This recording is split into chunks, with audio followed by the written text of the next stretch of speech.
Chapitre 3. L'ingénieur, à travers les mailles du filet qui avait cédé, avait été enlevé par un coup de mer.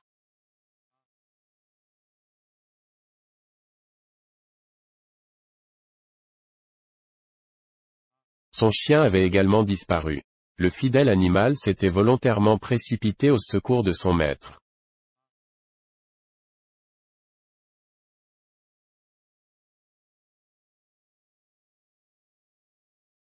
En avant, s'écria le reporter.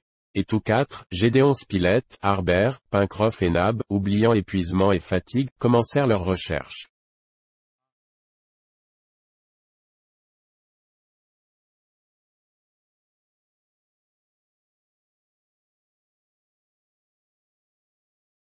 Le pauvre Nab pleurait de rage et de désespoir à la fois, à la pensée d'avoir perdu tout ce qu'il aimait au monde.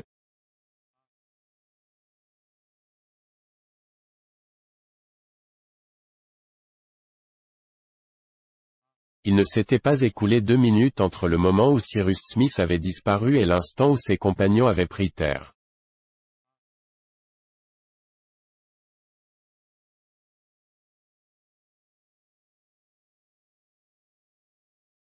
Ceux-ci pouvaient donc espérer d'arriver à temps pour le sauver.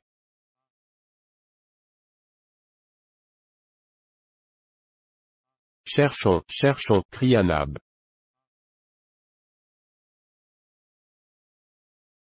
Oui, Nab, répondit Gédéon Spilett, et nous le retrouverons.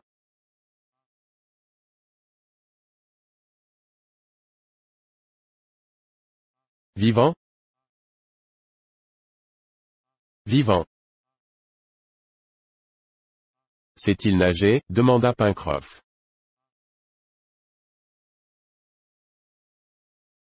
Oui, répondit Nab, et, d'ailleurs, Top est là.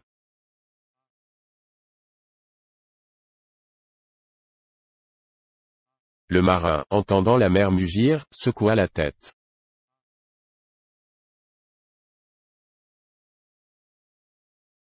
C'était dans le nord de la côte, et environ à un demi-mille de l'endroit où les naufragés venaient d'atterrir, que l'ingénieur avait disparu.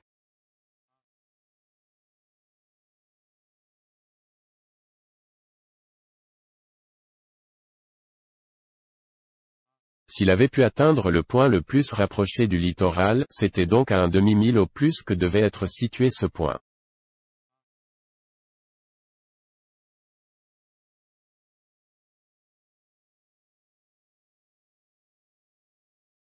Il était près de 6 heures alors. La brume venait de se lever et rendait la nuit très obscure.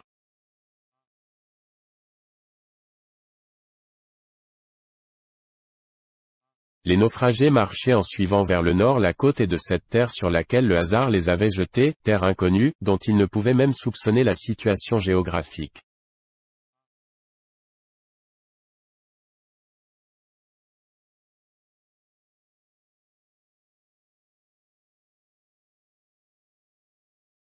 Ils foulaient du pied un sol sablonneux, mêlé de pierres, qui paraissait dépourvu de toute espèce de végétation.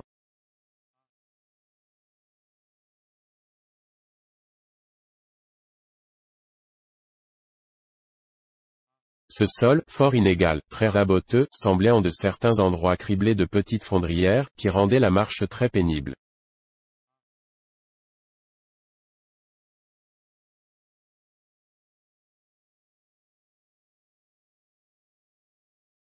De ces trous s'échappaient à chaque instant de gros oiseaux au vol lourd, fuyant en toutes directions, que l'obscurité empêchait de voir.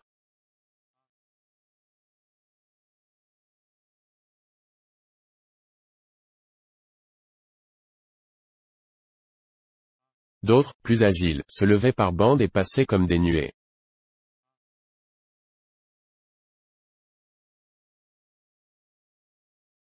Le marin croyait reconnaître des goélands et des mouettes, dont les sifflements aigus luttaient avec les rugissements de la mer.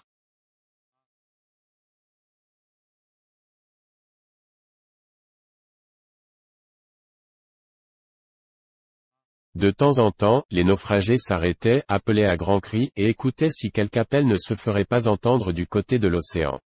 Ils devaient penser, en effet, que s'ils eussent été à proximité du lieu où l'ingénieur avait pu atterrir, les aboiements du chien Top, au cas où Cyrus Smith eût été hors d'état de donner signe d'existence, seraient arrivés jusqu'à eux.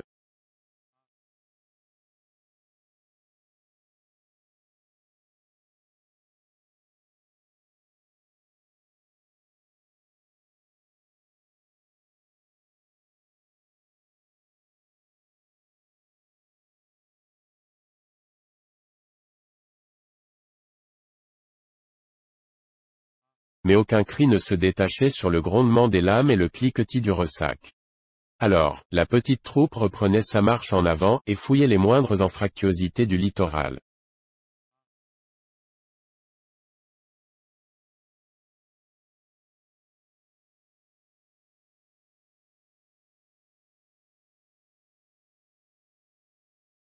Après une course de 20 minutes, les 4 naufragés furent subitement arrêtés par une lisière écumante de lames.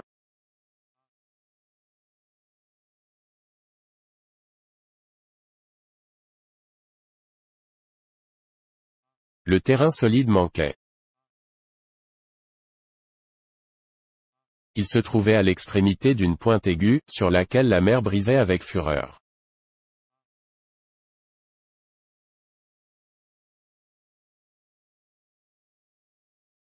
C'est un promontoire, dit le marin. Il faut revenir sur nos pas en tenant notre droite, et nous gagnerons ainsi la franche terre.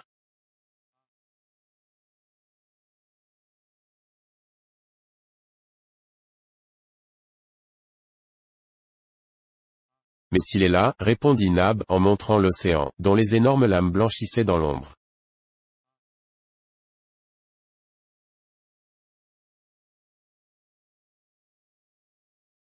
Eh bien, appelons-le. Et tous, unissant leurs voix, lancèrent un appel vigoureux, mais rien ne répondit.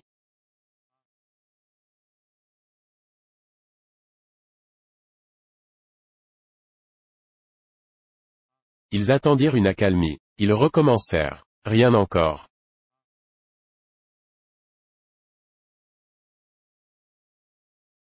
Les naufragés revinrent alors, en suivant le revers opposé du promontoire, sur un sol également sablonneux et rocailleux.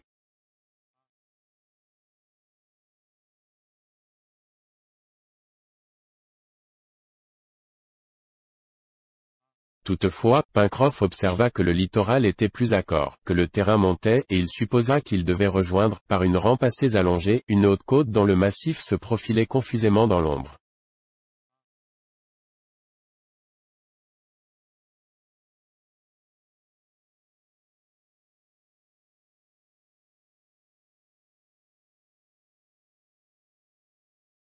Les oiseaux étaient moins nombreux sur cette partie du rivage. La mer aussi s'y montrait moins houleuse, moins bruyante, et il était même remarquable que l'agitation des lames diminuait sensiblement.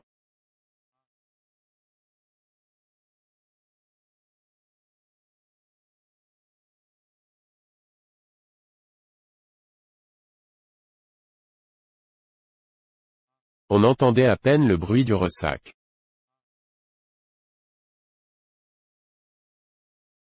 Sans doute, ce côté du promontoire formait une anse semi-circulaire, que sa pointe aiguë protégeait contre les ondulations du large.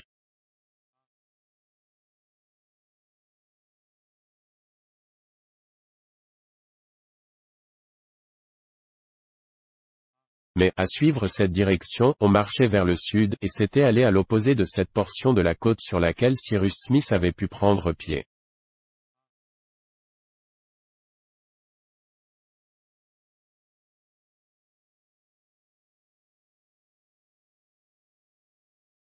Après un parcours d'1,5 mille, le littoral ne présentait encore aucune courbure qui permît de revenir vers le nord.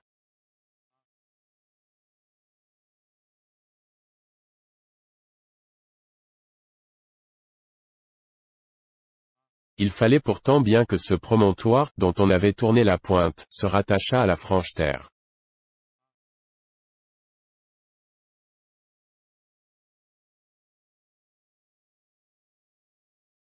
Les naufragés, bien que leurs forces fussent épuisées, marchaient toujours avec courage, espérant trouver à chaque moment quelque angle brusque qui les remît dans la direction première.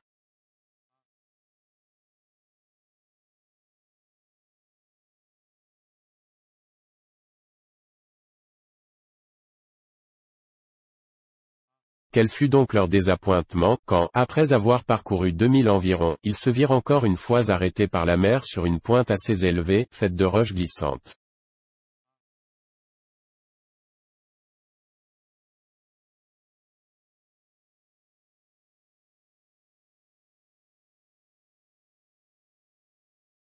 Nous sommes sur un îlot, dit Pencroff, et nous l'avons arpenté d'une extrémité à l'autre.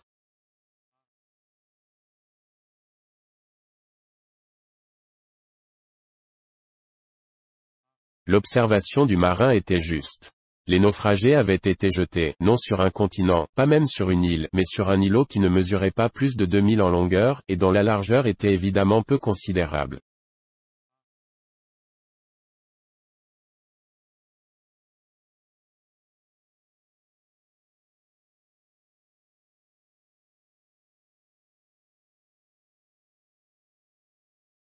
Cet îlot aride, semé de pierres, sans végétation, refuge désolé de quelques oiseaux de mer, se rattachait-il à un archipel plus important?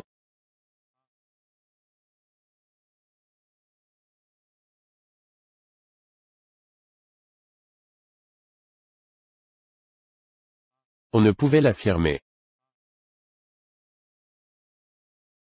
Les passagers du ballon, lorsque, de leur nacelle, ils entrevirent la Terre à travers les brumes, n'avaient pu suffisamment reconnaître son importance.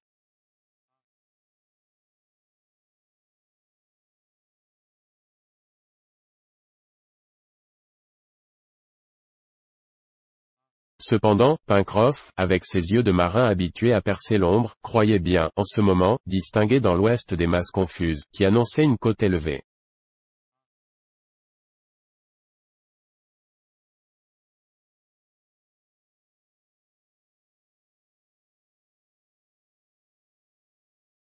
Mais, alors, on ne pouvait, par cette obscurité, déterminer à quel système, simple ou complexe, appartenait l'îlot.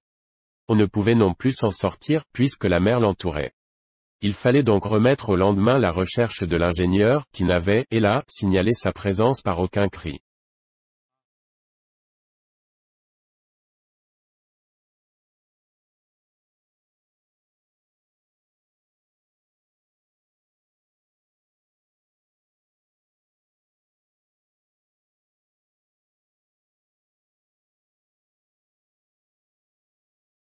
Le silence de Cyrus ne prouve rien, dit le reporter.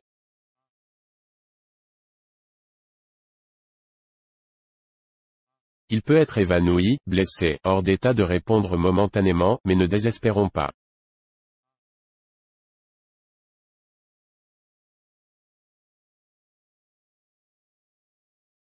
Le reporter émit alors l'idée d'allumer sur un point de l'îlot quelque feu qui pourrait servir de signal à l'ingénieur.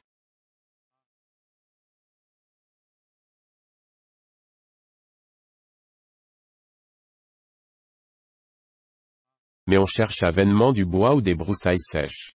Sable et pierre, il n'y avait pas autre chose.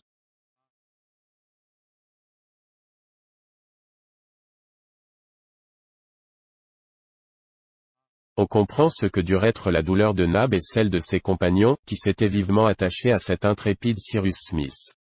Il était trop évident qu'ils étaient impuissants alors à le secourir.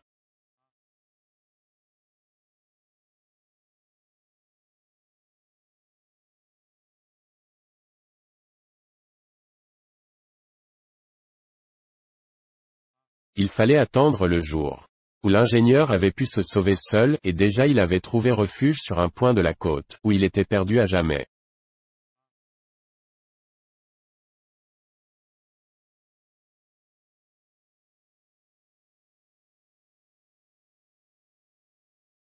Ce furent de longues et pénibles heures à passer. Le froid était vif.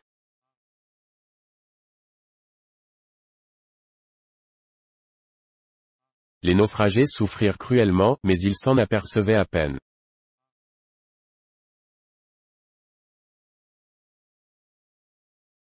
Ils ne songèrent même pas à prendre un instant de repos.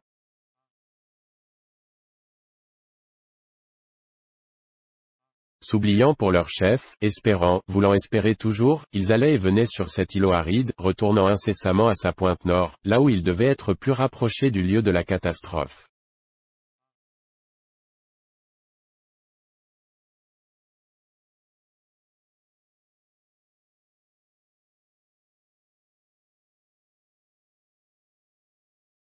Ils écoutaient, ils criaient, ils cherchaient à surprendre quelque appel suprême, et leur voix devait se transmettre au loin.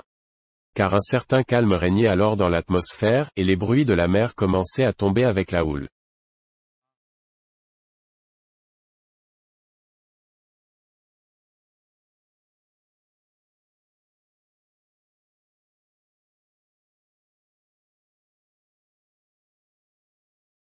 Un des cris de Nab sembla même, à un certain moment, se reproduire en écho.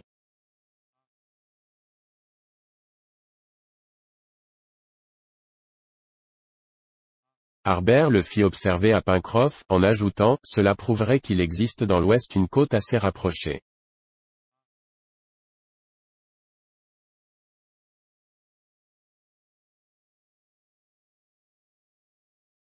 Le marin fit un signe affirmatif. D'ailleurs ses yeux ne pouvaient le tromper.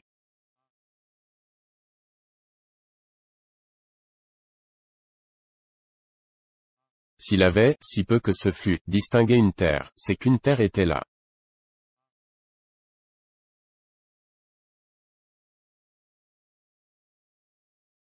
Mais cet écho lointain fut la seule réponse provoquée par les cris de Nab, et l'immensité, sur toute la partie de l'îlot, demeura silencieuse.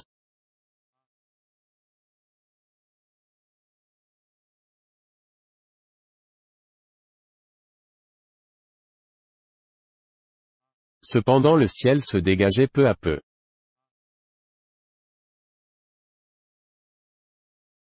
Vers minuit, quelques étoiles brillèrent, et si l'ingénieur eût été là, près de ses compagnons, il aurait pu remarquer que ces étoiles n'étaient plus celles de l'hémisphère boréal.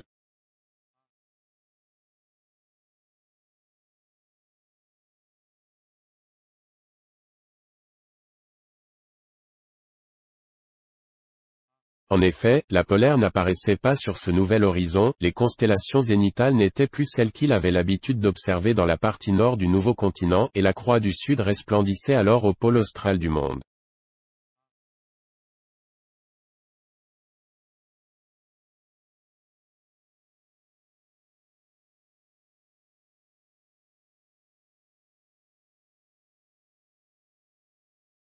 La nuit s'écoula. Vers 5 heures du matin, le 25 mars, les hauteurs du ciel se nuancèrent légèrement. L'horizon restait sombre encore, mais, avec les premières lueurs du jour, une opaque brume se leva de la mer, de telle sorte que le rayon visuel ne pouvait s'étendre à plus d'une vingtaine de pas.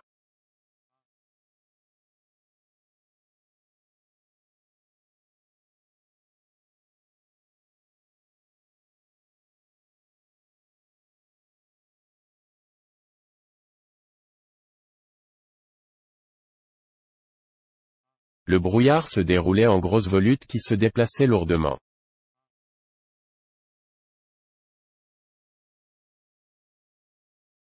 C'était un contretemps. Les naufragés ne pouvaient rien distinguer autour d'eux.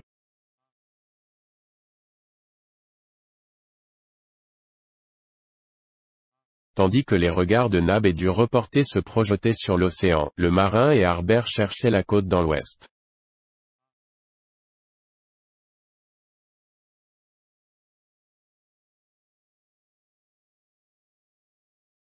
Mais pas un bout de terre n'était visible. N'importe, dit Pencroff, si je ne vois pas la côte, je la sens, elle est là, là, aussi sûr que nous ne sommes plus à Richmond.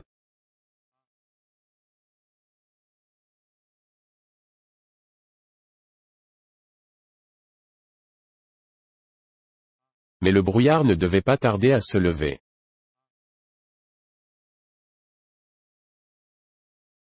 Ce n'était qu'une brumaille de beau temps. Un bon soleil en chauffait les couches supérieures, et cette chaleur se tamisait jusqu'à la surface de l'îlot.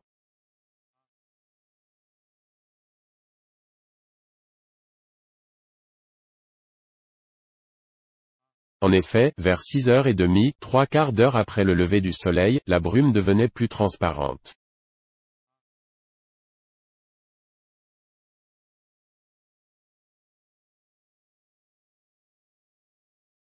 Elle s'épaississait en haut, mais se dissipait en bas.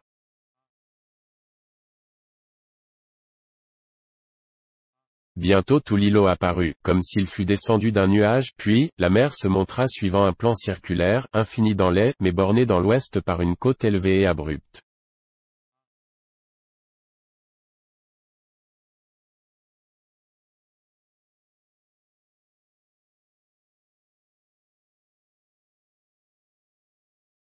Oui, la terre était là.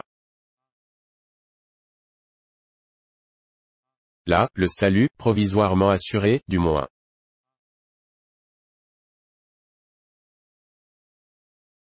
Entre l'îlot et la côte, séparés par un canal large d'un demi-mille, un courant extrêmement rapide se propageait avec bruit.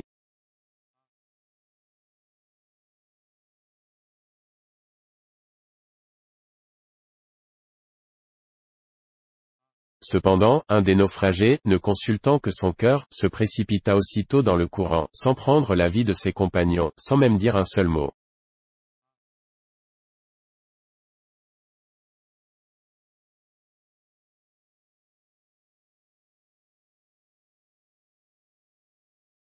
C'était Nab. Il avait hâte d'être sur cette côte et de la remonter au nord.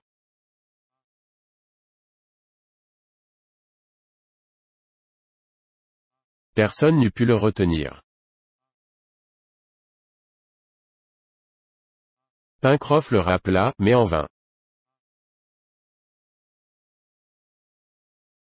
Le reporter se disposait à suivre Nab Pencroff, allant alors à lui.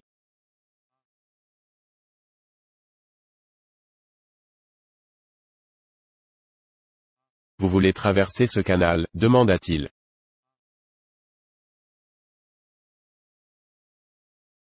Oui, répondit Gédéon Spilett. Eh bien, attendez, croyez-moi, dit le marin, Nab suffira à porter secours à son maître.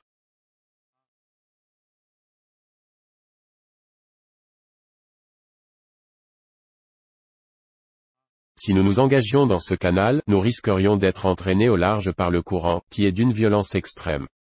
Or, si je ne me trompe, c'est un courant de jusant.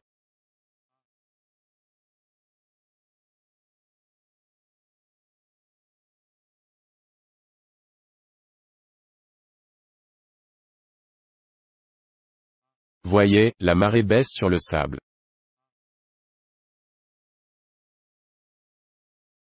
Prenons donc patience, et, à mer basse, il est possible que nous trouvions un passage guéable.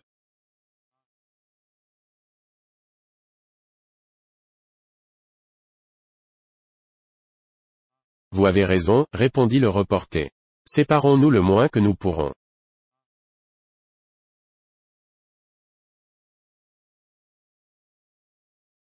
Pendant ce temps, Nab luttait avec vigueur contre le courant. Il le traversait suivant une direction oblique.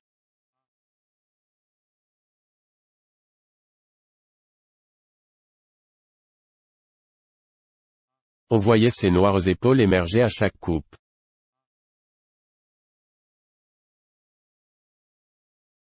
Il dérivait avec une extrême vitesse, mais il gagnait aussi vers la côte.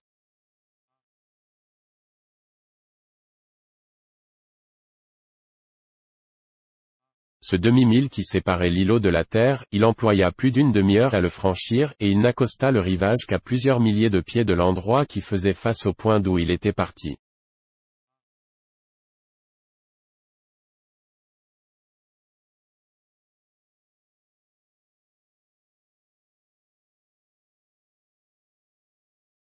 Nab prit pied au bas d'une haute muraille de granit et se secoua vigoureusement, puis, tout courant, il disparut bientôt derrière une pointe de roche, qui se projetait en mer, à peu près à la hauteur de l'extrémité septentrionale de l'îlot.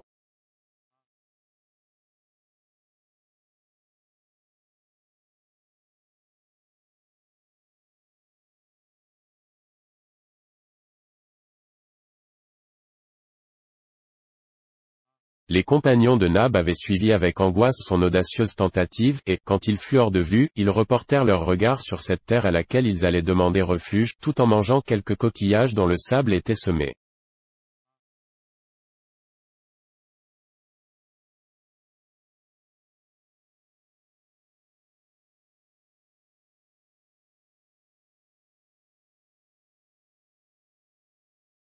C'était un maigre repas, mais, enfin, c'en était un.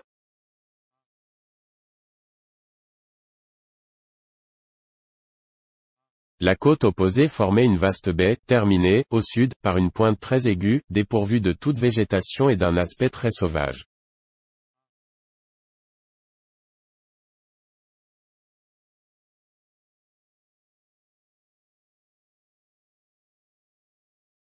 Cette pointe venait se souder au littoral par un dessin assez capricieux et s'arc-boutait à de hautes roches granitiques.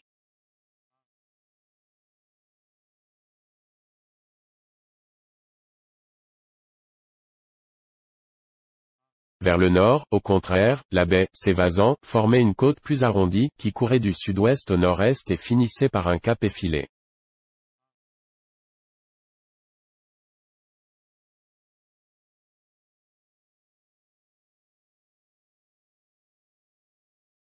Entre ces deux points extrêmes, sur lesquels s'appuyait l'arc de la baie, la distance pouvait être de 8 milles.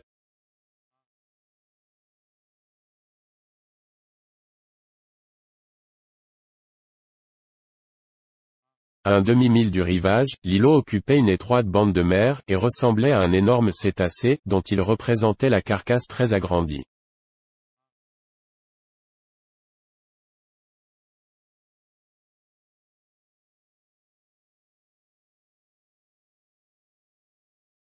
Son extrême largeur ne dépassait pas un quart de mille.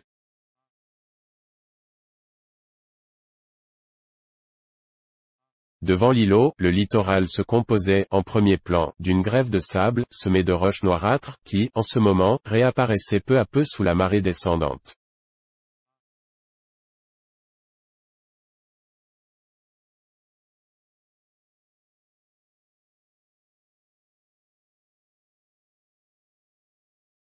Au deuxième plan, se détachait une sorte de courtine granitique, taillée à pic, couronnée par une capricieuse arête à une hauteur de 300 pieds au moins.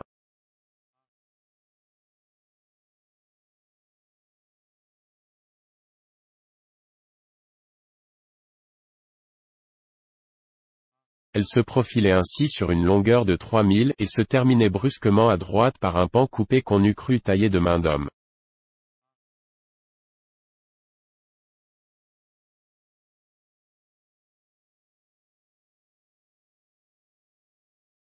Sur la gauche, au contraire, au-dessus du promontoire, cette espèce de falaise irrégulière, s'égrenant en éclats prismatiques, et faite de roches agglomérées et d'éboulis, s'abaissait par une rampe allongée qui se confondait peu à peu avec les roches de la pointe méridionale.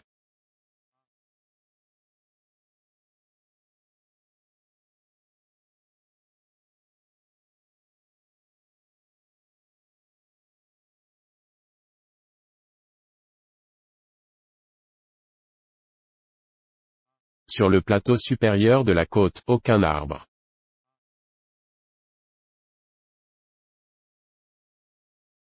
C'était une table nette, comme celle qui domine Capton, au cap de Bonne-Espérance, mais avec des proportions plus réduites. Du moins, elle apparaissait telle, vue de l'îlot.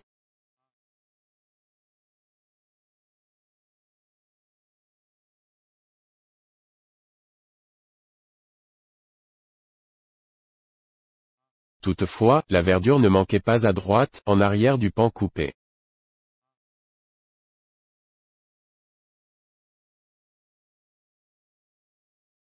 Cette verdure réjouissait l'œil, vivement attristé par les âpres lignes du parement de granit.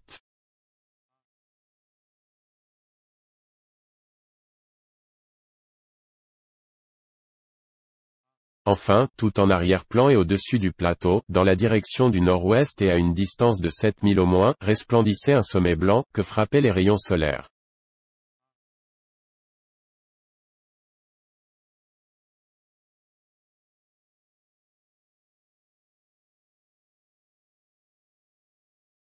C'était un chapeau de neige, coiffant quelques monts éloignés.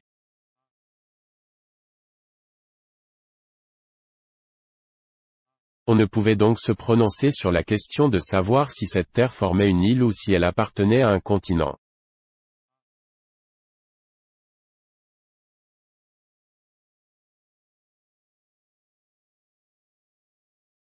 Mais, à la vue de ces roches convulsionnées qui s'entassaient sur la gauche, un géologue n'eut pas hésité à leur donner une origine volcanique, car elles étaient incontestablement le produit d'un travail plutonien.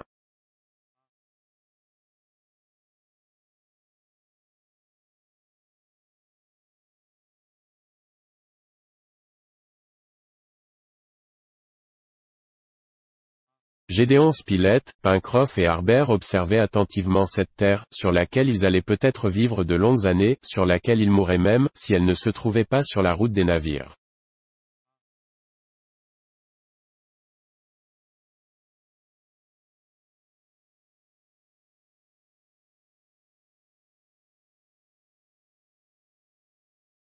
Eh bien, demanda Harbert, que dis-tu, Pencroff?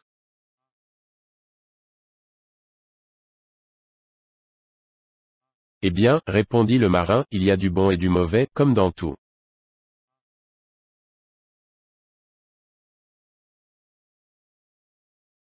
Nous verrons. Mais voici le jusant qui se fait sentir.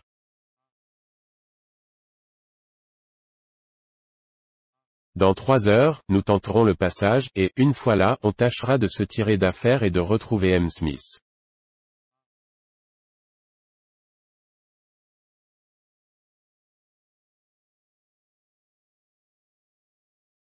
Pencroff ne s'était pas trompé dans ses prévisions.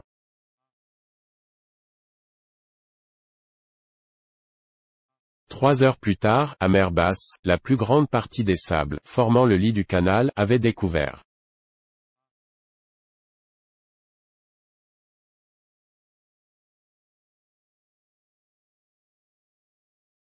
Il ne restait entre l'îlot et la côte qu'un chenal étroit qu'il serait aisé sans doute de franchir.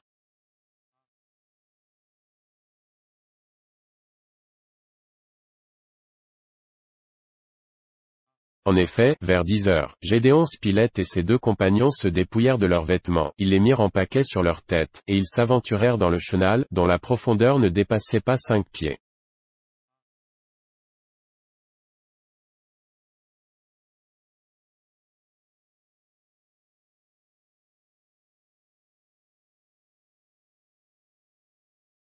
Harbert, pour qui l'eau était trop haute, nageait comme un poisson, et il s'en tira à merveille.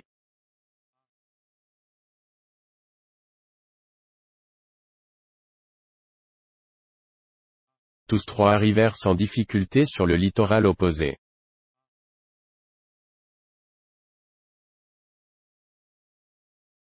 Là, le soleil les ayant séchés rapidement, ils remirent leurs habits, qu'ils avaient préservés du contact de l'eau, et ils tinrent conseil.